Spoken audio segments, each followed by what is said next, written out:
Hello and welcome. I'm going to speak today about the visions at Fatima in Portugal.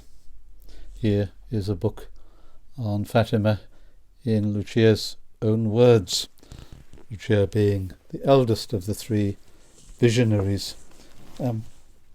I meant to speak about this theme on the feast of Our Lady of Fatima, which happens to be my birthday, the 13th of May, but for one reason or another it wasn't possible.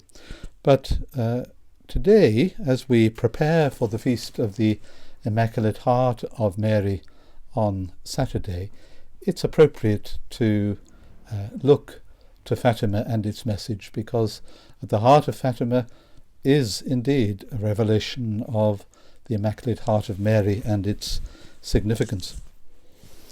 As I said, the feast of Fatima is my birthday, so I grew up being reminded by my grandmother of the fact that my birthday fell on this auspicious day, a day of blessing in many ways. Fatima is a small town, even to this day, much larger than it was in 1916-17 when the apparitions were taking place. It's located in the central highlands of Portugal, the Serra da Aire. An insignificant place in many ways. It's interesting that the very name Fatima derives from the Moorish period. The Iberian Peninsula, you'll recall, was invaded by Islam and its Moorish forces, and Portugal would not gain its independence really until the 11th century. And the name Fatima is a direct derivation of one of the daughters of Muhammad, the founder of Islam. But here is a very significant shrine of Christian faith. I first visited Fatima when I was in seminary, at the end of my first semester. This was in the early part of February 1979. Myself and two members of my year group decided to take advantage of what was called a puente, a little bridge of opportunity, a few days off after the examinations of the first semester. This was the era when Spain and Portugal were emerging from many years of dictatorship, early years, tentative years of democracy. And it was many years before either Spain or Portugal had joined the EU. So we had many intentions in going to Fatima. Crossing the border was important. Otherwise we would have to register with the police department for our documentation. But if you left the country and returned, you wouldn't have to go through that administrative burden. So for religious and very secular reasons, we decided to visit Fatima. I had a number of other reasons. One of my uncles was himself a priest, and he had studied both at Lisbon and unusually for the seminary at Lisbon, he had been allowed to study at the great university city of Coimbra, and he later studied in Rome. He had been an alumni at Cambridge before being called up to the Indian Army, where he served on the staff of Mountbatten. So I wanted to go and visit the English College in Lisbon, where he had studied. I had intended to tell you the whole story of our very interesting journey. It was full of incident. I'll allude to some of the ingredients. We were moving to Lisbon by train, and we ended up on the wrong part. It split, and we ended up on the path that was going to Porto. Eventually we got off the train at Coimbra. We were too confident in our Spanish in terms of thinking that we could understand Portuguese, but when we entered the country, we were completely bemused by what sounded more Polish than Spanish to us. So a very good young lady, a student, came to our aid in Coimbra, directing us back to the right spot for a train to take us to Lisbon. Whilst in Lisbon, at the end of the journey, as I said, I wanted to go and visit the English college, but whilst on the way, we were subject to an enormous inundation of rain. And Lisbon is built on hills, and it ended up with us wading through the streets up to our thighs in water, unable to take that journey to see the college that I'd hoped for. But funny stories aside, let's return to Fatima. This small village, small town in the Central Highlands of Portugal. The visionaries came from a small hamlet near Fatima, properly, called Aljustrel, and there would be a number of places in the vicinity where the visions took place. In Aljustrel itself, at Loca de Cabecho, as it's called, and the Cova de Iria, all around Fatima. And we have to remember the context of what was going on at the time when the visions took place. There were 3 visions first of the Angel of Peace. These came to the 3 children in 1916. And then in the following year, 1917, there were a sequence of appearances by Our Lady herself to the children.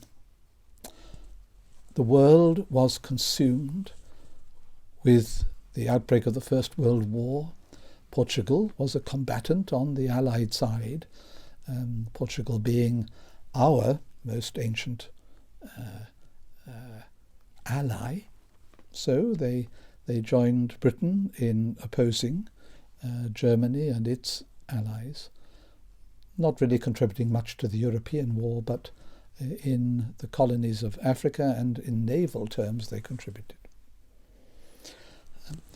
Our relationship with Portugal goes back to the Treaty of Windsor and the era of John of Gaunt, but that's another story in itself.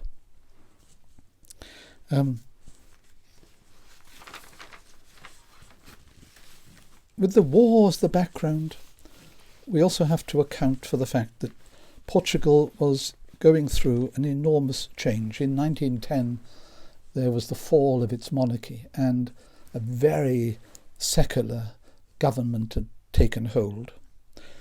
On the world stage, the Bolshevik Revolution in Russia was brewing. It would not unfold until, of course, the October of 1917, and that saw the last of the appearances of Mary to the 3 children.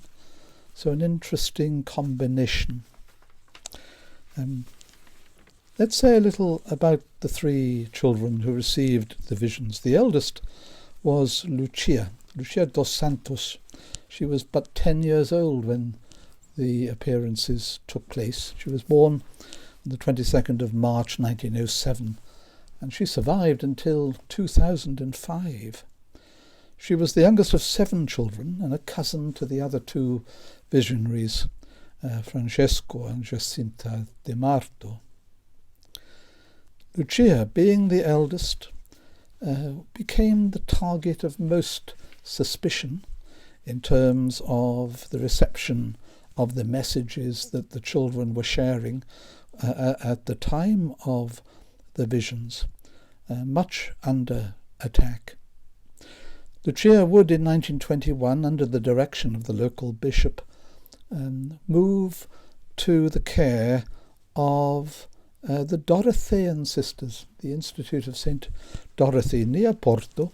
She was sent for education, but she would eventually join that order and took her profession in 1928, though 20 years later, in 1948, she would leave the Dorotheans and join the Carmel at the great university city of Coimbra, where, as I say, we finally discovered that we were on the wrong train.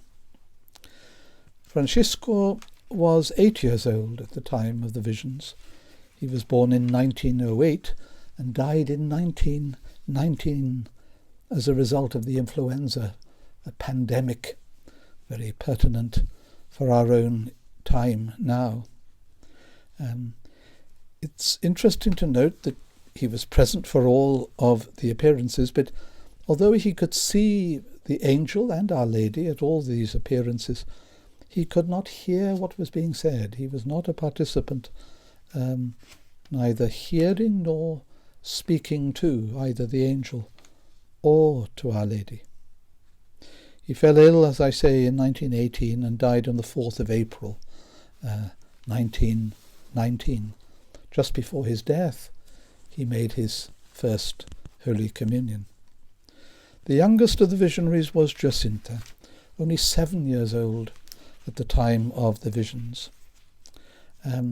She, like Lucia, both saw and heard the angel and Our Lady, but it was only Lucia who engaged in conversation with the angel and Our Lady. Jacinta never said anything. She did receive, however, herself 2 particular and personal visions over and above the others, within which she saw a vision of the Pope suffering as a result of persecution being inflicted on the Church, no small ingredient in the overall message of Fatima. And although she was the youngest, she perhaps had the greatest and most intense devotion to the Immaculate Heart of Mary. She would die a year after her brother in 1920 and died as a result of tuberculosis. As I said, the background that we have to account for in Portugal was very anti-religion, and specifically anti-Catholic. Alfonso Costa, who had become the president after the overthrow of the monarchy, said these words as he passed into law the separation of church and state. Thanks to this law, he said, Portugal within 2 generations will have succeeded in completely eliminating Catholicism from the life of the country. It's also worthy of note that at this time the central government insisted at certain rallies that school children participate, and they were forced to wear banners that declared neither God nor religion. So an important backdrop, an important part of the background noise that was permeating the air at the time of the visions. In 1916, as I say, there were 3 visions given to these 3 young children of the angel of peace, the first in the spring, the second in the summer, and then the final one in the autumn. This took place at the Loca de Cabecho, again just to the west of Fatima. At this first appearance, the angel imparted a small prayer and declaration of faith for the children to remember. My God, I believe, I adore, I hope, and I love you, said the angel. He also instructed them to say, I ask pardon of you, Lord, for those who do not believe, who do not adore, who do not hope, and who do not love you.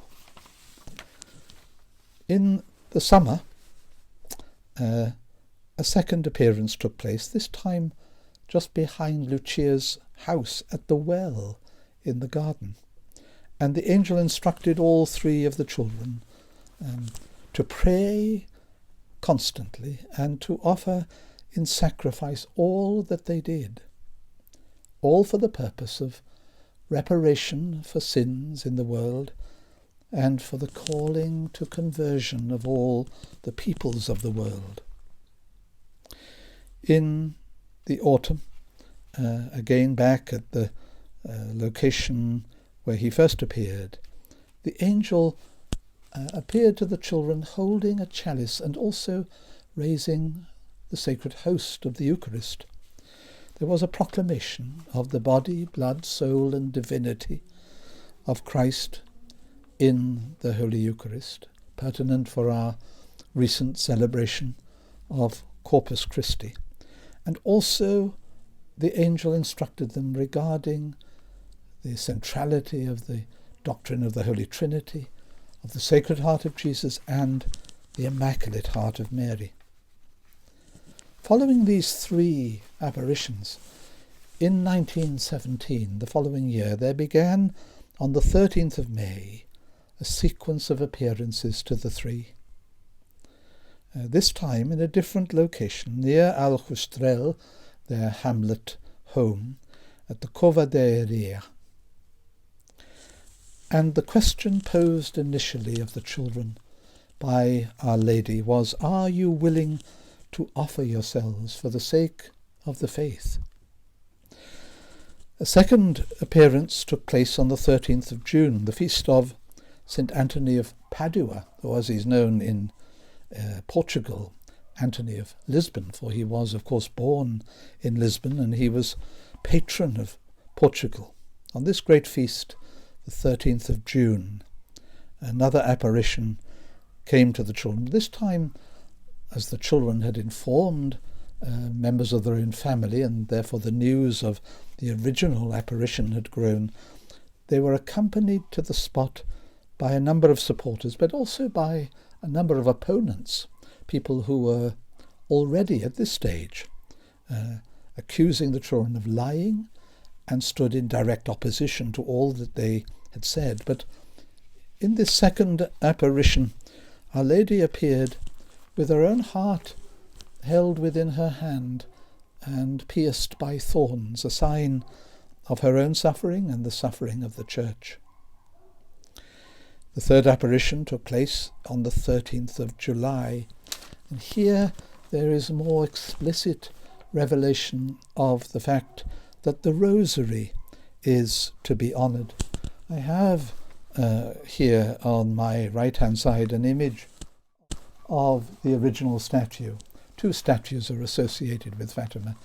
The original one here has Our Lady holding her hands in prayer, holding a rosary on her arm, and three doves appear at her feet, a sign of peace.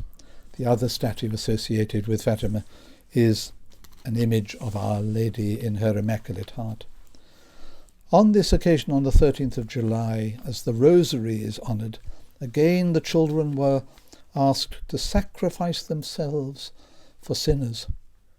There was given to them a vision of hell and a call for the consecration of Russia.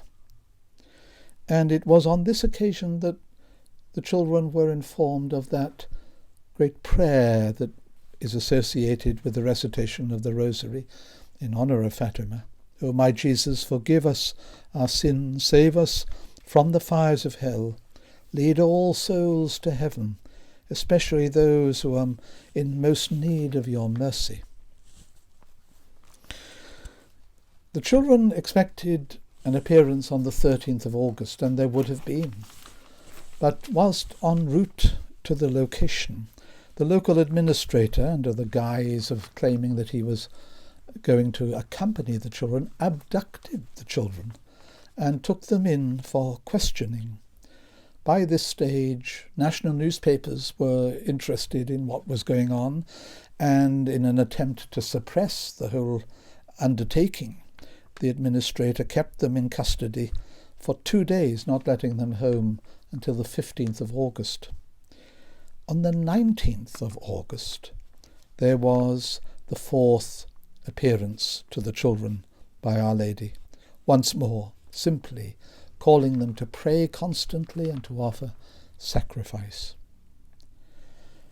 A month later, on the 13th of September, as the children prepared for another apparition, as they were instructed to await, this time they were accompanied by some 25,000 people, which is quite astounding. There was pressure even from their own family, however, to offer a denial of what was taking place. Even some church authorities were exerting pressure on the children, but they were insistent, and they remained true to the calling, as they saw it, that was being made to them by Our Lady. But there was nonetheless an increasing tension in the background. A 6th and final appearance would take place on the 13th of October. By this stage, 70,000 people accompanied the children on that date. On this final appearance, Our Lady was asked by Lucia, "What do you want of me?" And Our Lady is said to have told Lucia, "Build a chapel in honour of Our Lady of the Rosary, for I am she." There were even some other visions given to the children on that occasion, including one of St. Joseph holding the child Jesus. There was the miracle of the sun on that final appearance, where the sun seemed to become dulled and stagnant. It's of interest to me how Fatima is bound to the papacy in many ways. Much controversy, of course, regarding hidden secrets and how to interpret what was said at Fatima. But it's interesting to note that Pope Pius XII was himself consecrated a bishop on May 13th, 1917, the day of the first apparition of Our Lady. Pope St. Paul VI himself visited Fatima for the Golden Jubilee of the first appearance of Our Lady. This was then on the 13th of May 1967, and he insisted that Lucia join him, and she was presented to the multitude who were assembled for the great celebration. Perhaps most interestingly in our era is the association of Pope St. John Paul II to Fatima. As I say, the Feast of Fatima fell on the 13th of May, my birthday. And I recall well, I was librarian for all of my years in seminary, and I was literally up the library ladder when someone burst into the library to tell me on my birthday that the Pope had been shot. This was on the 13th of May, 1981. A year later, John Paul would visit Fatima, bringing with him the bullet that nearly took his life, and he asked that that bullet be encrusted in the crown that is above the statue of Our Lady, and it's there to be seen to this day. And he placed his own rosary upon the statue, giving thanks for the intercession of Our Lady of Fatima for saving his life as he saw it. There are more ingredients that I could say regarding the progress of the acceptance of the apparitions. In 1921, a chapel was erected to the apparitions, but The following year that was destroyed by dynamite, by saboteurs wanting to annihilate the fast-growing devotion that was taking place.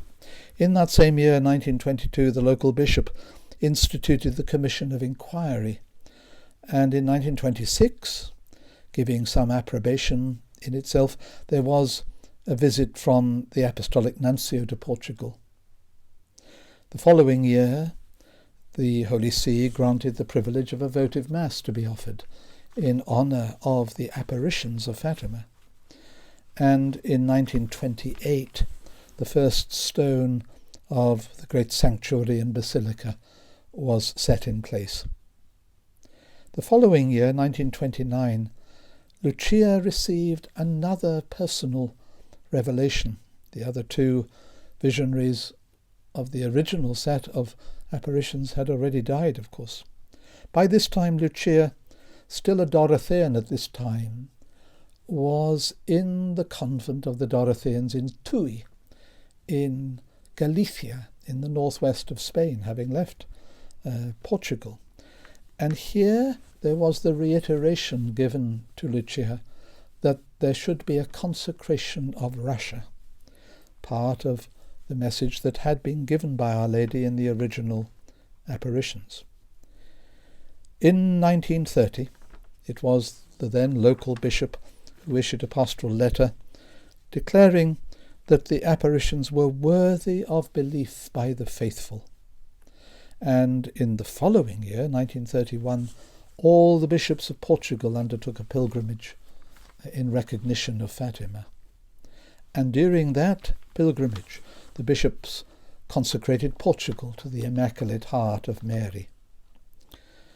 On the 25th anniversary of the apparitions, Pope Pius XII, on the 31st of October 1942, issued a radio message to the whole church, applauding the devotion that was being rendered through the apparitions of Fatima, and as a result of that devotion he consecrated the whole world to the Immaculate Heart of Mary.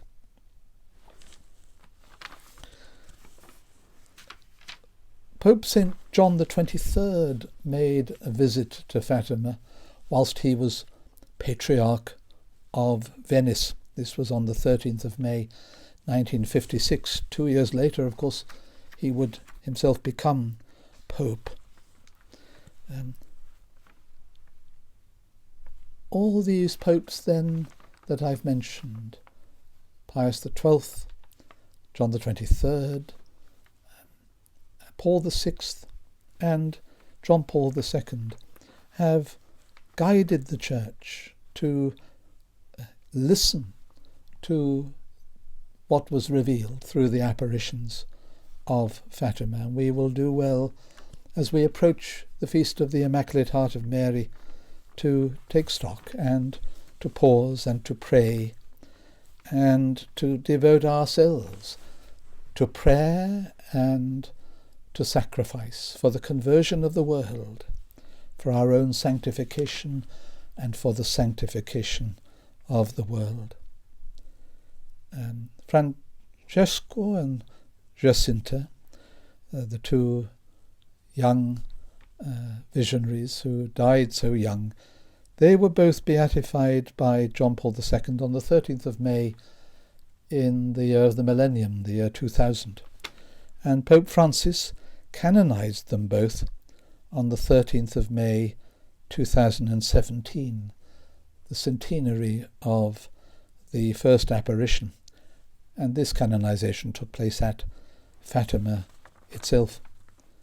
Jacinta, in fact, is the youngest individual to be canonized other than martyrs. We give thanks then for all that has been revealed through those apparitions of Our Lady of Fatima. We pray, Our Lady of Fatima, pray for us, pray for the Church, and through your intercession may the world be sanctified and consecrated to the Sacred Heart of Jesus and to the ways of divine providence. Amen.